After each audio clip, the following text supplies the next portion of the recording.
Nima sizlar bunchalik qimmatsizlar? Boshqalar sizlar berayotgan takliflarni 800-900 dollardan ham beryapti-yu. Sizningcha bu to'g'rimi? Videoni oxirigacha ko'rsangiz, bunga batafsil javob berib o'taman.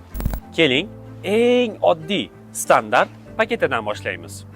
Siz hozir videoda ko'rib turgan bu mehmonxona ba'zi bir qo'shtirnoq ichidagi firmalarning, umra kompaniyalari emas, aynan firmalarning standart uchun beradigan, aslida ekonomdan ham past bo'lgan oteli, taomlari va servislarini o'z ko'zingiz bilan ko'rib turibsiz.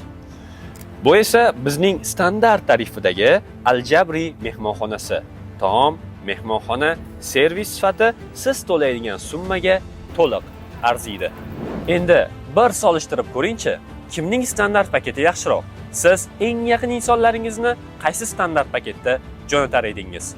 Mehmonxonada o'zimizning Andijondan kelgan oshpazlarimiz katta qozonlarda taomlarni tayyorlab, kerak bo'lsa Makka shahrida tandirda nonlar va somsalar yopishmoqda.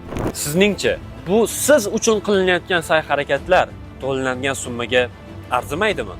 Komfort yoki bo'lmasa lyuks paketlariga ortiqcha to'xtalmoqchi emasman. Ularning ham narxi sifatiga yarasha. Maxsus umra litsenziyasiga ega bo'lganligimiz sababli davlatimiz tomonidan beriluvchi tajribali guruh rahbarlarimiz, o'z sohasining yetuk hamshiralari sizning har doim xizmatingizda bo'lib turibdi. Ravzaga kirib salomlarni yo'llashingiz, umra ibodatlarini ado qilishingiz va boshqa xizmatlar xo'sh, arzimaydimi? Safo Marva 500-600 dollarga ham tur paketlar qila oladi.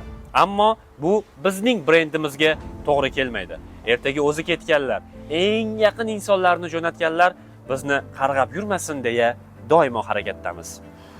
Biz ertaga duoibat olishni istab emas, sizning duolaringizni olish uchun yo'lga chiqqan kompaniyamiz. Taomlardan solishtiradigan bo'lsak, achchiq boshqa millat taomlari bilan oshni, mashina bilan solishtiradigan bo'lsak, Matiz bilan Malibuni farqi bo'lganidek, umra kompaniyalar ichida ham xuddi shunday farq bor.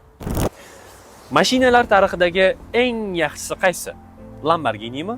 Ta'bir joiz bo'lsa, hazil tariqasida chin haqiqatni aytaman. Unutmang, Safo Maratur umra firmalar emas, umra kompaniyalari ichidagi Lamborghinidir. Xulosa o'zingizdan.